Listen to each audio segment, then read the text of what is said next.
Gracias por continuar con nosotros. Es tiempo de nuestra entrevista y está el ex director de Inmigración y secretario general de la Fuerza Nacional Progresista, José Ricardo Tavares. José, gracias por estar con nosotros, gracias por acompañarnos. Muchísimas gracias por darme la oportunidad de estar. Es el primer programa que usted hace después que salió de... No, acuérdese que yo inauguré este programa. No, yo digo después que salió de Inmigración. Después que salí de... sí. No, también, es para darme el bobo. No, por si acaso. Aquí yo soy el varón del cementerio. Sí. El hombre viene de Santiago aquí. Es verdad. Fue cierto. Exacto. Sí. Fue para darme el bombo de que, bueno, el primer programa que él va después que salió de Inmigración. Eso sí. De verdad que teníamos ese compromiso. Y obviamente me siento parte de este equipo. Así es. Tengo que verlo temprano en la noche, porque cuando no lo veo, entonces tengo que trasnocharme. No me puedo acostar sin ver el programa de la noche. ¿Cómo usted ve la situación del tema migratorio en este momento? Ya que hay cosas que usted puede hablar, ya que no es funcionario del gobierno.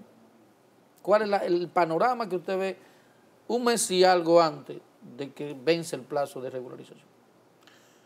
Bueno, obviamente la situación respecto a la situación interna, el gobierno ha hecho lo que debía hacer. Impulsó el plan de regularización, impulsó la ley de naturalización, que era el tema pendiente, vamos a decir, para el pago del pasivo migratorio, porque la realidad es que fuimos bastante descuidados durante más de 100 años con el tema. Eran políticas inevitables que había que enfrentar. Y ya está llegando el plazo. Llegado el plazo, el tema ya se ve venir como un tema de carácter internacional y obviamente la diplomacia dominicana tendrá que empeñarse y el Estado dominicano en general tendrá que empeñarse de una manera muy especial. Porque el conflicto no termina aquí. En primer lugar, porque la problemática geopolítica de la Hispaniola, medioambiental y demás, que generan esa problemática de una migración agresiva por parte de Haití, están ahí intactas. Hay una comunidad internacional, por ejemplo, que está ignorando las raíces del problema. Se ocupan de la documentación de los haitianos en la República Dominicana, pero se olvidan que en su propio país un 80% no tiene documentos. Requieren de las autoridades migratorias dominicanas documentar, pero tampoco se ocupan de replicar una especie de Junta Central Electoral que haga un registro civil confiable de aquel lado. Pero tampoco nadie se está fijando en el drama medioambiental haitiano, donde menos del 2% del territorio está en condiciones de ser habitado por seres humanos, que los pocos bosques que les quedan tienen una agresión proporcional de un 4% anual, que todavía la matriz energética de Haití está sustentada esencial y fundamentalmente en leña y carbón. Sí. O sea, que esa agresividad va a servir. Que en las cuencas altas dominicanas nace el principal recurso hidrográfico, que en este momento el principal suplidor de agua en Haití, agua, no estoy hablando de cosas del otro, agua, es las Naciones Unidas. O sea, porque hay también una crisis. Bueno, la tenemos aquí, que tenemos todavía cobertura boscosa. Imagínense ustedes lo que está pasando de aquel lado. Es una situación grave la que está pasando. Perspectivas de crecimiento económico en la República Dominicana de cara al 2030. Una economía que tiene un potencial de crecer sobre los 200.000 millones de dólares. Entonces, una economía haitiana rezagada, estancada, con un crecimiento vegetativo que en términos reales se puede decir que es negativo, porque no tiene esperanzas de crecer por encima de los 2.000 millones de dólares para el año 2030. Entonces, una población también que tiene un problema de carácter demográfico grave, porque tiene una población mal contada. Hay demógrafos haitianos que hablan de que son 14 millones de haitianos, pero vamos a asumir la cifra oficial de 10 millones de haitianos. O sea, pero con unas prácticas de reproducción que garantizan que probablemente para el año 2030 las 2/3 partes de la población de la isla van a ser haitianos, en una situación como la que he querido describir muy sucintamente, porque si entramos en profundidades, imagínese usted un país que tiene un PIB cuyo un 75% del cual está comprometido a base de ayudas internacionales. ¿Qué esperanzas hay con una nación de ese tipo? Entonces, nosotros hemos ido construyendo como nación una institucionalidad precaria, con dificultades, a base de muchos problemas y de tropiezos, pero hemos ido construyendo una institucionalidad. Hemos tenido la virtud de hacer crecer nuestra economía, que es la principal economía de Centroamérica y el Caribe en estos momentos. O sea, hemos avanzado bastante en el proyecto de nación, con todas las limitaciones y quejas que podamos tener como ciudadanos. Sin embargo, esa realidad que está ahí, a ley de un paso, porque el masacre se pasa a pie. Sí. Entonces, es la principal amenaza que tiene la estabilidad del proyecto dominicano. Sin un Haití estable, próspero, vamos a decir, que en remisión de esa miseria tan espantosa que está padeciendo, obviamente la República Dominicana va a tener una amenaza.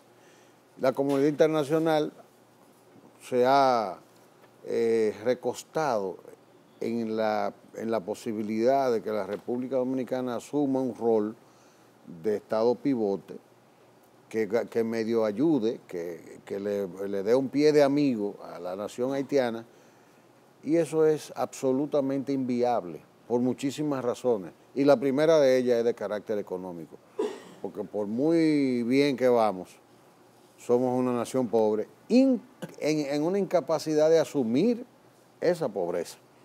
Por eso es que nosotros venimos hablando de la necesidad de un plan Marshall para Haití, un pequeño plan Marshall para Haití.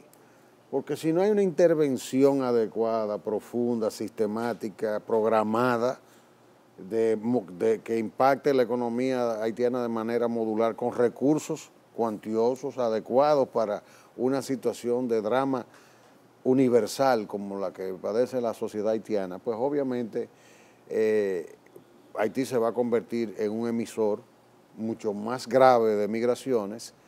Las migraciones haitianas van a ser mucho más impactantes, los dramas que vamos a tener que ver, y obviamente esa presión va a jugar un papel sobre la República Dominicana, que eventualmente también pasaría a ser una...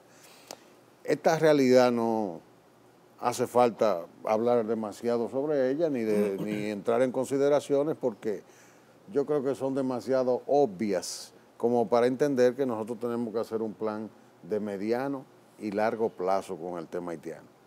Y la única solución es que la comunidad internacional ponga no sus ojos, ni sus lágrimas, ni sus gritos, no, sus bolsillos en Haití. Entonces, ese problema está comenzando, mis queridos amigos. Guarden este programa para dentro de 5, 10, 15 años y recuérdenme, porque este problema con la nación haitiana está comenzando. ¿Qué va a pasar al término del plazo? Al término del plazo viene la problemática. Haití no está en capacidad de resolverle problemas a ningún ciudadano haitiano. Ustedes han visto que desgraciadamente, cosa que yo lamento, porque yo fui el que hizo la propuesta al presidente de la República de que se documentaran los ciudadanos haitianos en la República Dominicana, que concedieron un permiso especial a los haitianos. El presidente acogió la medida, la propuso, y el plan fracasó. El plan fracasó a pesar de que estaban cobrando. Esa oficina en un momento determinado tenía una computadora. Entonces, obviamente fracasó el plan del gobierno haitiano para documentar sus ciudadanos aquí, y eso repercutió en el Plan Nacional de Regularización de Extranjeros, porque el decreto del plan exige que se presente un documento fehaciente. El tema de la nacionalidad de los ciudadanos haitianos nacidos en República Dominicana para el Estado Dominicano es un tema irrevocablemente definido. No hay vuelta atrás, esos son ciudadanos haitianos. Ahora, la tesis de una buena parte del Estado haitiano y de los intelectuales haitianos y de los voceros que tienen aquí, dominicanos y haitianos, es que esos son ciudadanos dominicanos. El problema es qué actitud va a asumir la autoridad haitiana cuando se presenten esas repatriaciones en la frontera. ¿Las va a recibir de acuerdo como dice el protocolo? ¿O sencillamente las va a repudiar por considerar que no son ciudadanos haitianos? Entonces, si las repudia, entonces ahí viene el impasse. ¿Qué va a pasar con, por ejemplo, tú llevaste un camión de 5 haitianos? autobuses Sí. Exacto. de indocumentados? Tú lo pones, si en la frontera norte en Dajabón, en el puente, o lo cruza hasta Juanamén. Debe ser así. ¿Qué dice el protocolo? Bueno, ¿Cómo el procedimiento? Bueno, se supone que... ¿Quién va a recibir esa gente? ¿Cómo el procedimiento? Mira, hay un protocolo que se suscribió en 1999. Con aire, una guagua con aire acondicionado. Se supone... ¿Es verdad eso o es mentira? Yo no sé. No lo dice así, pero un transporte adecuado, digno, eso sí se refiere a que las repatriaciones se produzcan en términos respetuosos. Y con lo cual yo estoy de acuerdo. Sí. Y si el gobierno pone autobuses con aire acondicionado, al pueblo que lo aplauda.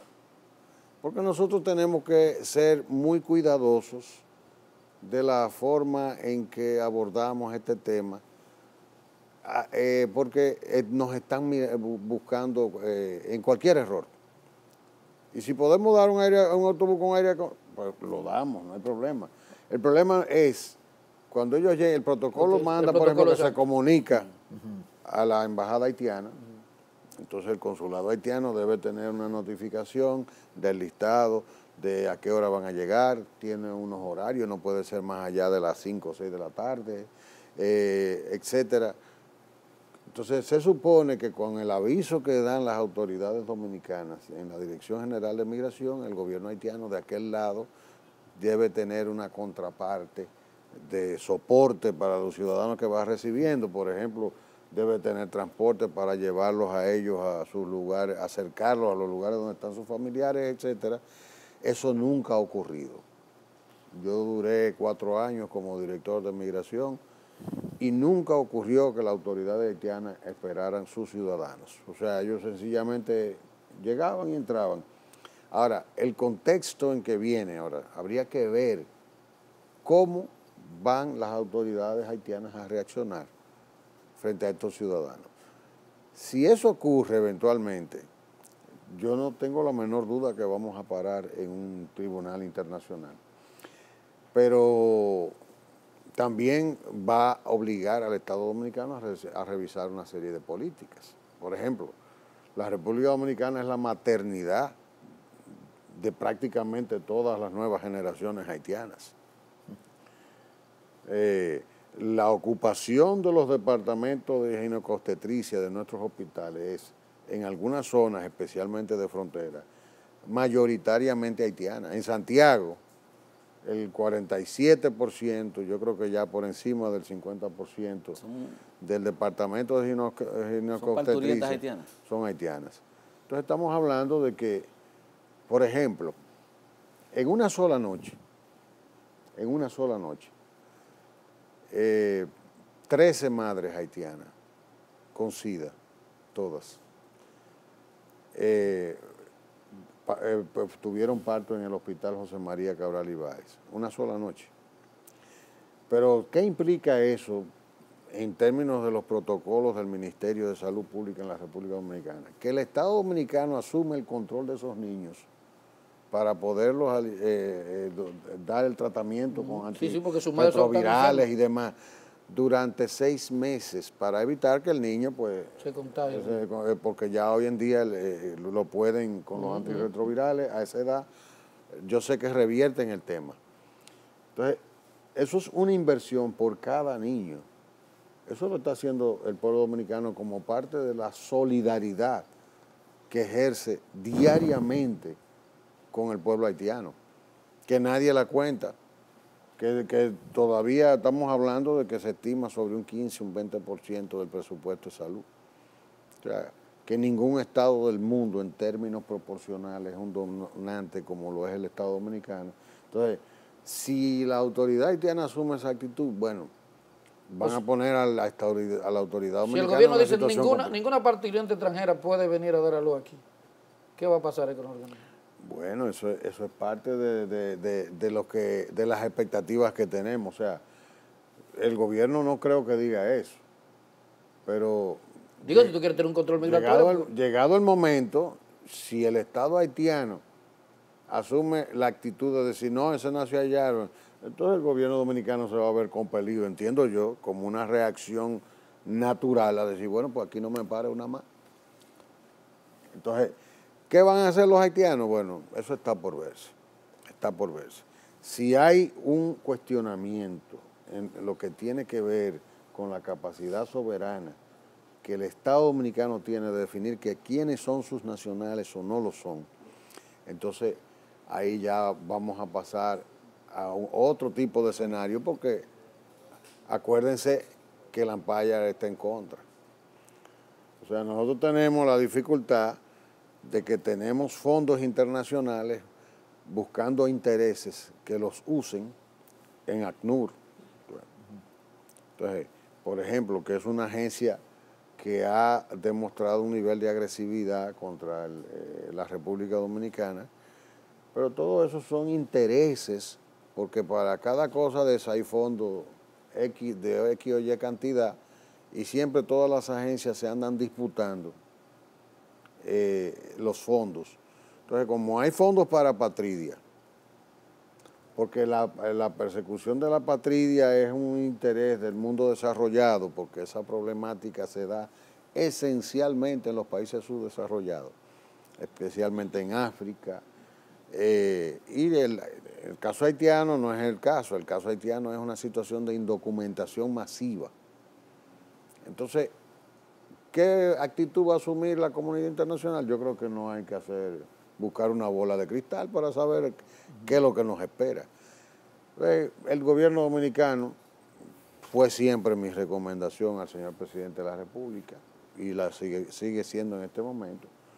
Nosotros tenemos que contratar un lobby, pero no cualquier clase de lobby, es un lobby bueno que nos ayude a pichar el juego en Washington y en Nueva York, en Naciones Unidas. Pero también hay que contratar una compañía mundial, especializada, mundial, que tenga condiciones de una corporación de relaciones públicas, para que haga las relaciones públicas de la República Dominicana en el mundo. Porque, por ejemplo, nosotros no, aquí no, eso de que nosotros somos proporcionalmente el primer donante de Haití, el mundo lo ignora. El mundo ignora la situación que tienen los haitianos en los hospitales dominicanos. O sea, aquí lo sabemos, pero nosotros no hemos hecho una campaña para que el mundo sepa la profundidad de la solidaridad del pueblo dominicano y en qué nivel nosotros estamos aportando para la estabilización social de Haití. Porque si los haitianos no tuvieran esta válvula de escape, hubiese sido muy complejo. O sea que, en definitiva, yo creo que debe hacerse un esfuerzo en esa dirección importante. Entonces, yo jugaría en esos escenarios. Si el tema de la nacionalidad, eventualmente, es probable que los haitianos quieran ponerlo. Es una hipótesis, una posibilidad. En el plano internacional, quizás quieran demandar a la República Dominicana en un tribunal internacional. Eso demandaría del Estado Dominicano otro tipo de actitud también. Porque estamos manejando aquí hipótesis, porque no sabemos la reacción que va a tener el Estado haitiano. A mí lo que me preocupa es que he visto intelectuales, políticos haitianos expresándose en el sentido de que ellos no tienen por qué resolver, que son recibir ciudadanos que no son haitianos. Entonces, ese impasse de que viene, es inevitable. Entonces, Pero es que hay dos escenarios. Por ejemplo, está lo que dicen que son hijos de los haitianos, que ellos lo estimaron en 250,000. ¿Verdad? Es que aquí todo el mundo pone un número. No, pero está bien, pero vamos a comprarle. Y el plan está ahí y no aparece. Oiga el dato. No aparece. Oiga el dato, querido. Vamos a comprarle ese número. Se estima también, que nadie sabe cuántos son, que hay 1 millón de haitianos. 250,000 menos que son dominicanos. Quedan 655,000. 50,000. De eso, 500,000 no tienen documento aquí, que están aquí, que entran y salen y se van y vienen. Claro. Entonces, si se comienzan a repatriar eso, que no son los hijos, los dominicanos, ¿cuál será? Ellos deben recibirlo porque eso no son, ellos admiten que esos no son los hijos nuestros. Bueno, eso es lo que ellos dicen. Lo que dicen ¿O tú el que tú le mandes es nacional dominicano? Bueno, ahí ¿cómo vamos a distinguir eso? Ese es el conflicto. ¿Cómo vamos a distinguir? Porque el problema es, tú te metes ahí, o sea, tú sabes que te arman un escándalo por cualquier cosa. Sí. O sea, fíjate, nosotros, cuando yo estaba en migración, nosotros teníamos entre Interior y Migración un protocolo para la movilización de ciudadanos radicados en la zona fronteriza. Los acompañábamos a los lugares de los lugares donde no habían oficinas a otras provincias donde las había. Nunca hubo un problema.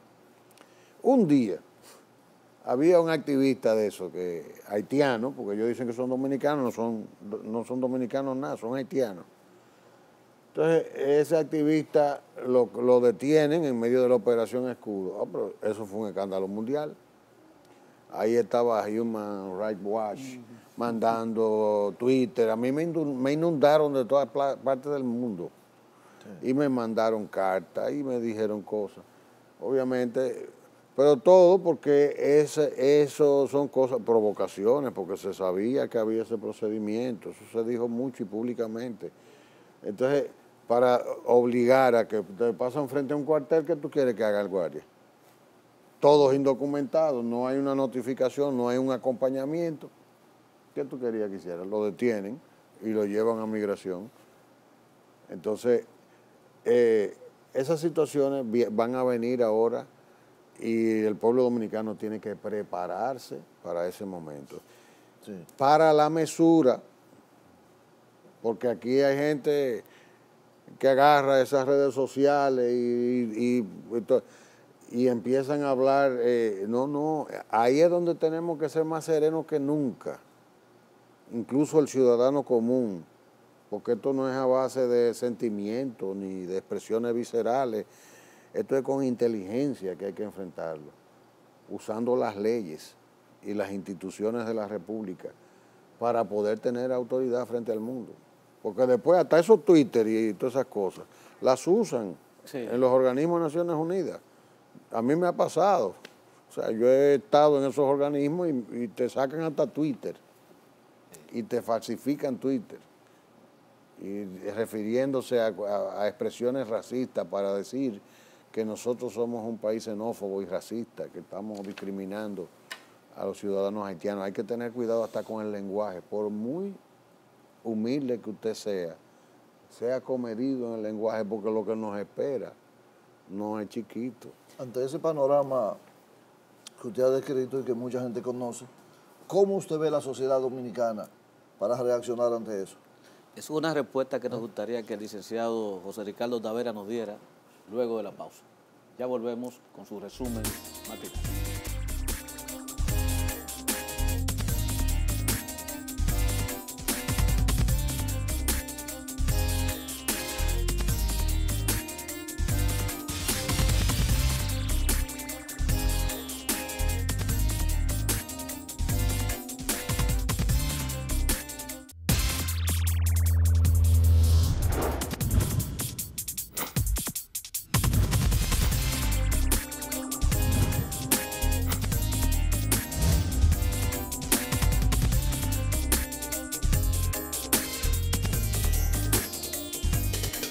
Gracias por continuar con nosotros. Continuamos con nuestra entrevista con el exdirector de Migración y secretario general del partido La Fuerza Nacional Progresista, Miguel Ángel. Cuando se fue a la pausa, se quedó una pregunta que hicieron en el tintero. Hablábamos de el panorama se le complica a la República Dominicana en el plano internacional por esto de la relación con los haitianos y las medidas que tendrá que tomar, adoptar en los próximos días.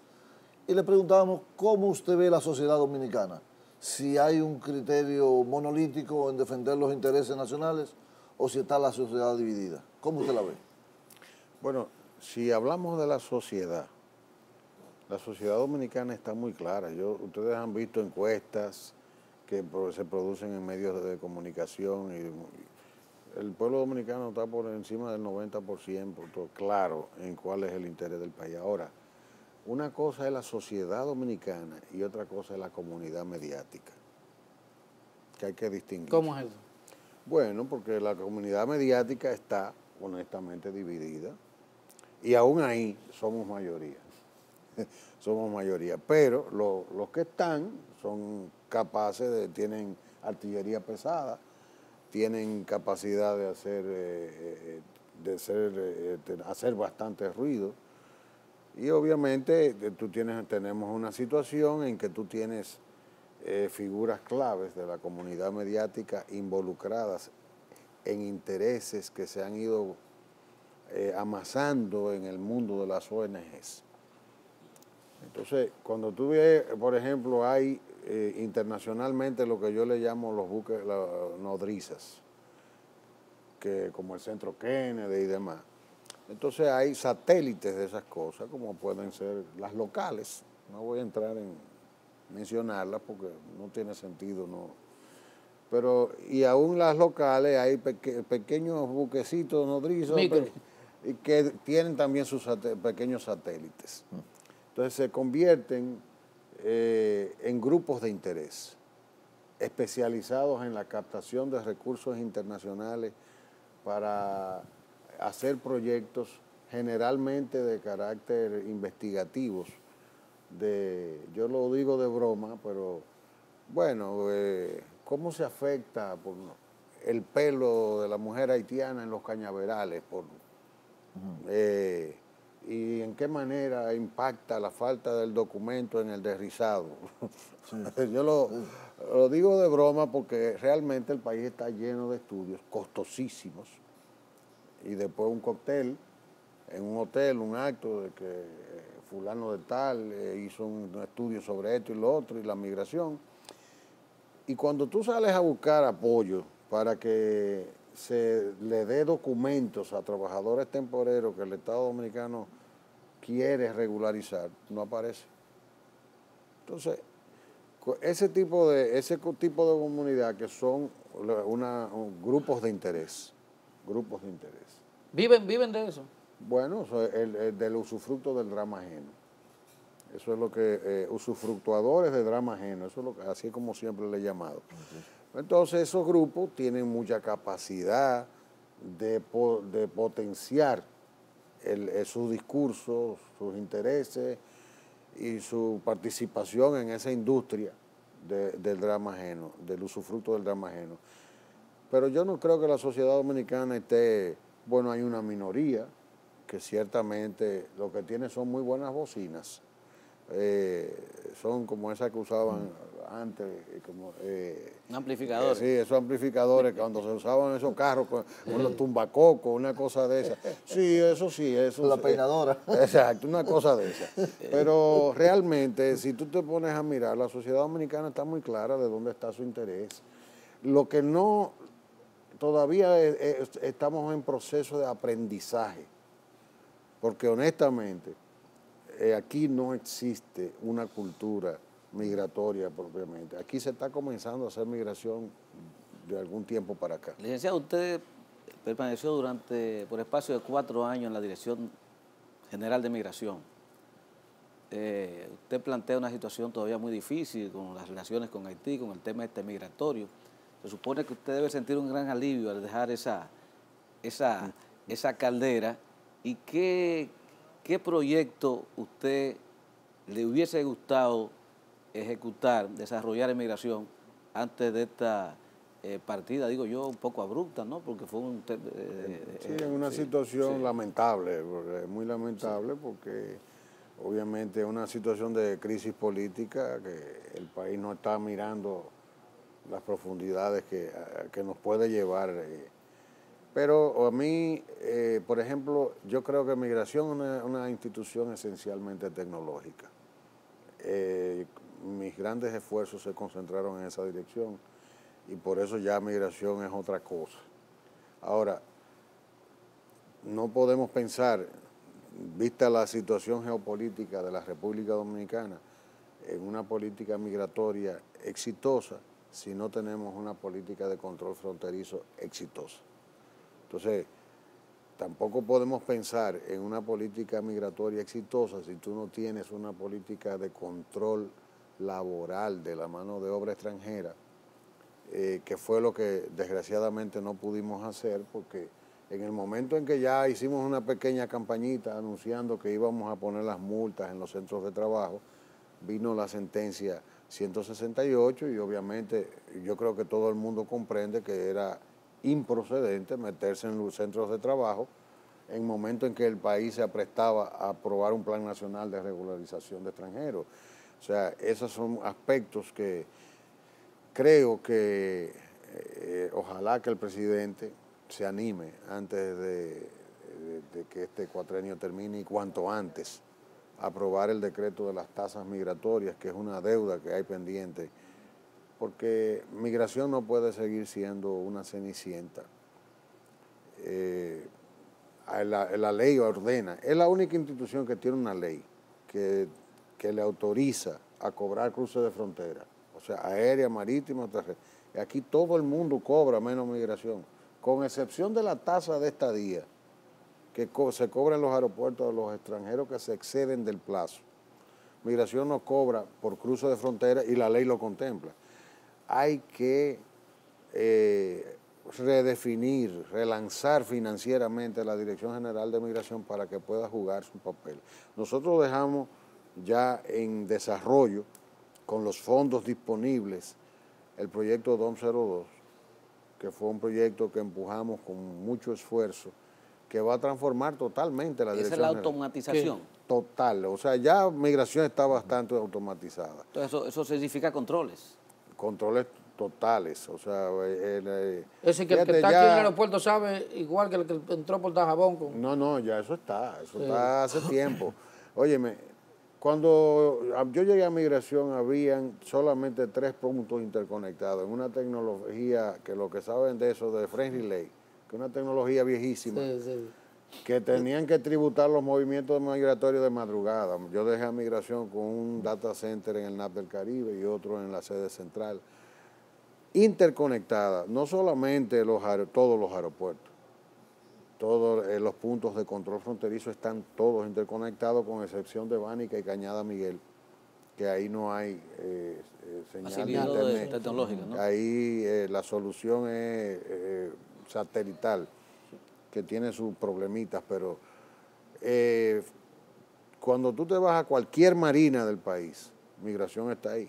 Cuando tú cruzas el puente flotante, que hay una pequeña marinita ahí, ahí está Migración electrónicamente, que si llega una lancha privada en un movimiento internacional, cuando tú llegas ahí, te pasan tu pasaporte por un lector, como si hubiese llegado por el aeropuerto de las Américas. O sea que todo eso ya está, hay una red, una plataforma que ya Migración está desplegada a nivel nacional. No hay un punto legal, por donde tú puedes entrar legalmente, donde Migración no esté. Ahora,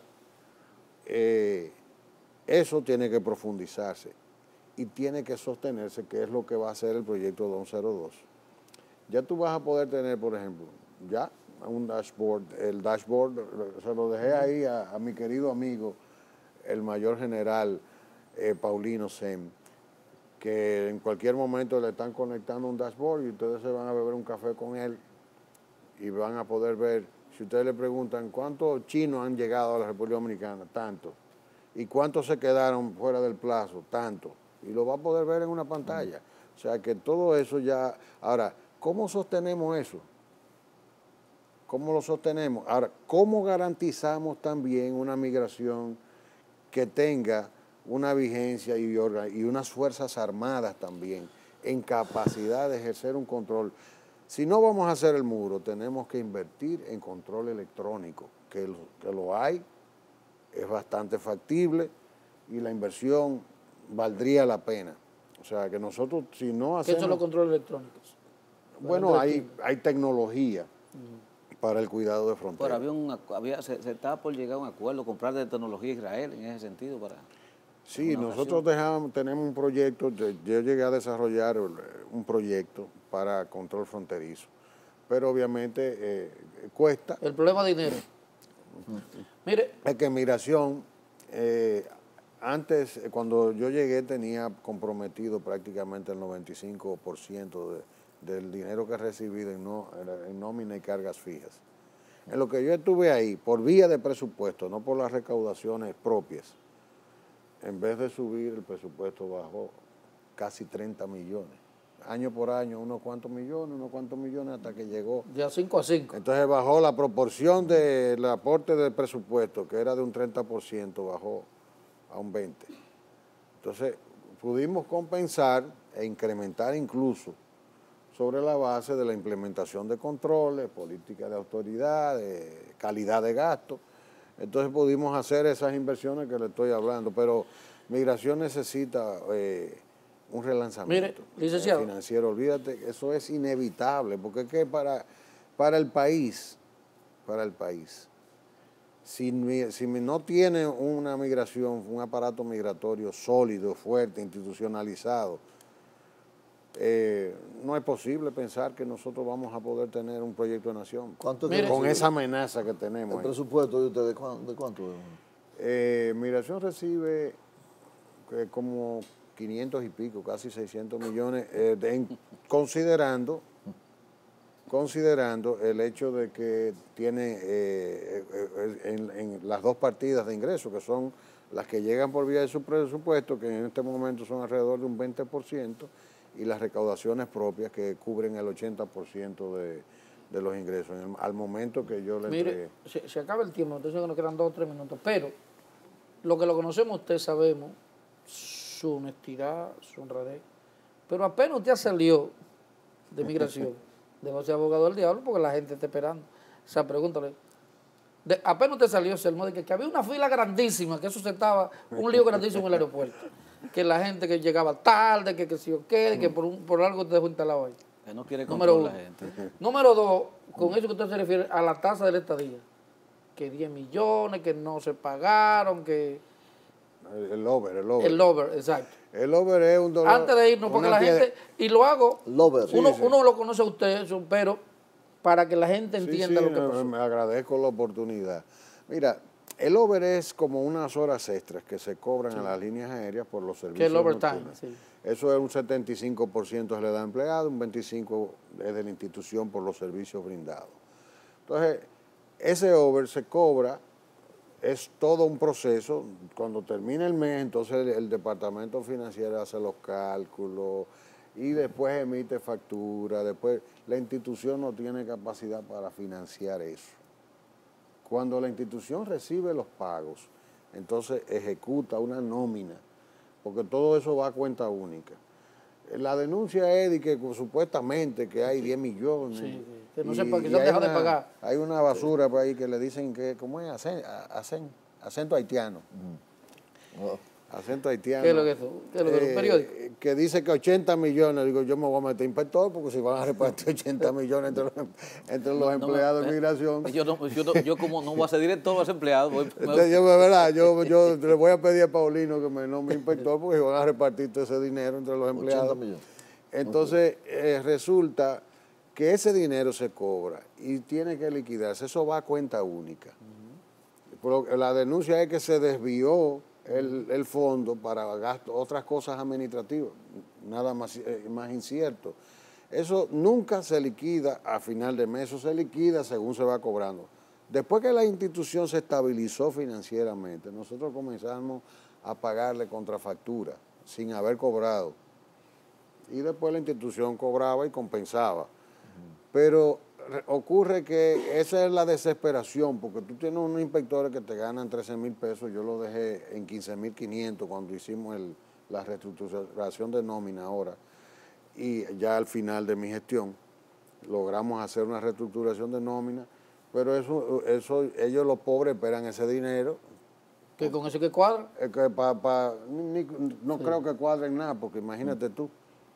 Pero obviamente también hay sectores que cada vez que viene diciembre tú veías el ataque primero, porque migración no tenía la capacidad, porque ya el DNI no estaba en los counters, porque había un peaje ahí, entonces entre empleados de migración y DNI, todo el mundo. Entonces cada vez que viene diciembre, que venían los dominicanos ausentes, ahí tuve, siempre venía la noticia de que migración deja entrar delincuentes, que yo cuánto. Cuando nosotros, todo lo contrario, dejamos una migración interconectada con CBP, con Migración Colombia, que ya está haciendo controles electrónicos con alertas y acceso a bases de datos de criminalidad internacional, interconectada con Interpol. O sea que todas esas cosas. La segunda, el problema es también la implementación de la facturación electrónica de la tasa de estadía. Antes era un inspector que veía el sello con el que entró en el extranjero y decía, usted tiene que pagar tanto. Ahí no había ningún tipo de control. Ni tarifa. Usted tiene que pagar $100. Ahora resulta que como nosotros dejamos ya la información avanzada de pasajeros, y aquí usted puede poner el sello que le dé la gana, en la base de datos está, porque nosotros trabajamos, ya yo me siento como parte de la gestión del general Paulino Sen, a quien yo aprecio mucho y distingo, y creo que va a ser un gran trabajo. Santiaguero como usted, ¿no? También, un buen amigo. Y hizo una gestión ejemplar en el ejército y auguro que la hará bien en migración.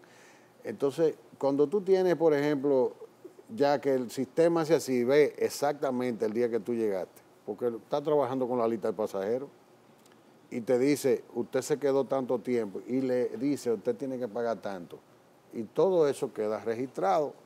Entonces, obviamente, cuando esos pequeños sectores, porque lo atribuyen supuestamente a empleados de migración, obviamente tienen que haber algunos empleados que no les gusta esa transparencia, que deben sentirse muy incómodos y que están hablando de desvío, pero desviar no es robar, suponiendo que se hubiesen desviado. Esos fondos no pueden ser desviados, porque son fondos de los empleados que entran a la cuenta única, se emite una nómina especial y se les liquida tan pronto se hace la distribución, porque también estamos hablando de 600, 700 inspectores que hay a nivel nacional cubriendo turnos de 24 horas, 7 días a la semana, los 365 días del año, que tú tienes que hacer, el departamento tiene que hacer organizar eso y hacer la distribución. A este le tocan tanto, a este le tocan tanto. No es un trabajo sencillo.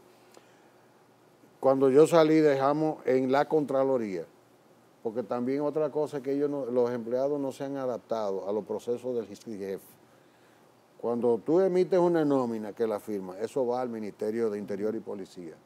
Del Ministerio de Interior y Policía vuelve a Migración, se va a la Oficina de Control Interno de Contraloría. De esa oficina, entonces, eso va a Contraloría, pero va a Presupuesto, va a Hacienda, va a la Tesorería Nacional y no sé qué más. Creo que no se me está escapando algo. Todo ese proceso que se lleva más de casi un mes. Entonces, para que finalmente después se mete en carpeta y entonces le transfieren a la cuenta de los empleados directamente. Se ha querido afectar la imagen moral nuestra con eso. Y yo entiendo que, obviamente, como digo, satisfecho yo y el mundo pago. Porque la verdad es que la manipulación, que había una investigación de Interior y Policía, ayer lo negó el general Paulino Sen, no existe ninguna investigación. Simplemente eso se está pagando como se ha pagado toda la vida. Ahora, que el que cobraba antes a los extranjeros esa tasa de estadía como le daba la gana y se lo embolsillaba, está pasando trabajo, sí, eso sí. Y que fue por culpa mía, también es verdad. Ahora, por eso, los ingresos por ese concepto en la institución más que se duplicaron. Y en la medida en que se hagan los ajustes en los sistemas, la tendencia debe ser probablemente a más que triplicarlos. Y yo pude entregar, en vez de recibir como recibí una migración, no por nada malo, que no había dinero, de 203,000 pesos, le dejé el día que entregué 96 millones de pesos al general Paulino. En estos días me comentó que ya iban por 109 en unos cuantos días. O sea, cuando tú tienes una institución que tiene... Y además una gestión, que es importante que yo diga esto, que no dejó pasivo laboral. Si le estoy liquidando a los empleados, vamos a estar reteniendo horas extras, por amor de Dios. Allá no hay pasivo laboral, en migración no hay pasivo laboral. En migración se le pagó a todo el que se le debía por concepto de liquidación. Y un empleado salía y ese empleado hacía su proceso para pagarle su liquidación automáticamente. Una institución que fue recibida con 25 millones de pasivos corrientes y el 75% de ese pasivo corriente sin vencimiento, o sea, prácticamente sin deuda. Pero además 96 millones de pesos y ya ustedes ven con ese nivel de crecimiento. Es decir que yo aprecio que la pregunta porque me permite decir estas cosas. Yo comprendo que me critiquen y sé también que hay algunos amigos molestos porque a veces tú tienes, por ejemplo, una política de control ético con el personal. Hay un amigo mío ahí en el aeropuerto bravísimo conmigo porque un hijo de él fue afectado por esa situación y no me ha dejado en paz. Amén. ¿Qué voy a hacer? ¿Qué voy a hacer? Son de las cosas que uno tiene que estar preparado para enfrentar. Licenciado, gracias por acompañarnos. Se quedó el tema político, hay que invitarlo a que hablemos No, de entonces política. hay que invitarlo en su condición. Política. Bueno. Para que venga de esta situación política, la alianza con el PLD, si siguen adentro, siguen afuera, de todo eso. Pero vamos a hacer un programa en una semana, usted quiere, usted viene, Bueno, para que hable en su condición ya. Porque se me quedaron en el tintero una pregunta sobre el tema político, porque estaba tan interesante Si se da la reelección, la situación si migratoria, ¿no? la fuerza a su anterior posición tradicionalmente apoyaba la reelección. Es que nosotros no somos antirreeleccionistas. ¿No somos antirreeleccionistas?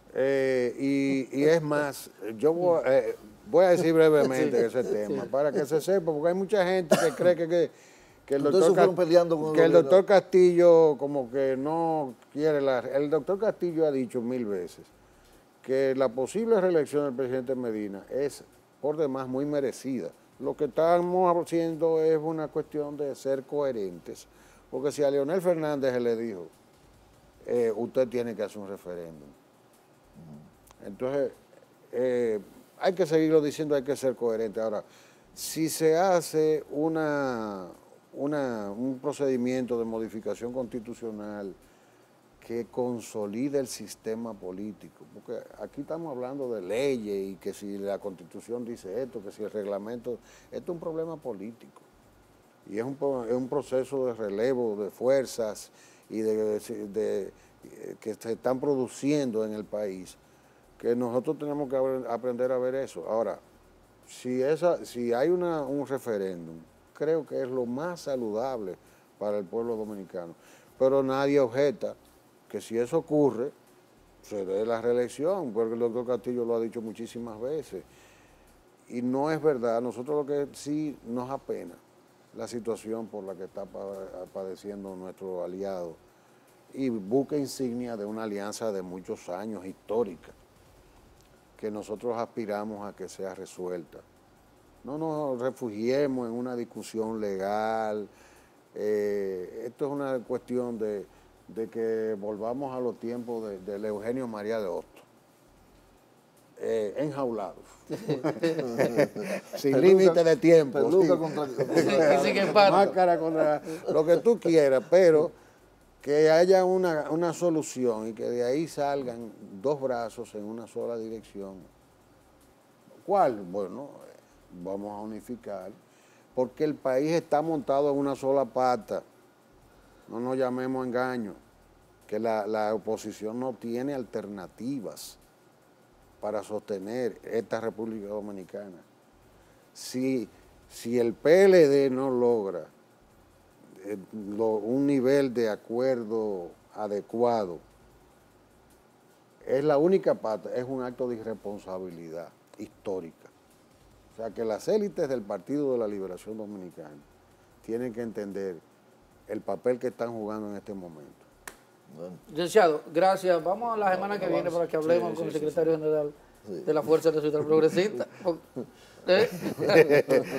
Déjenme enfriar, que yo vengo muy caliente. Vamos a la pausa y en breve mucho más contenido. Ya regresamos.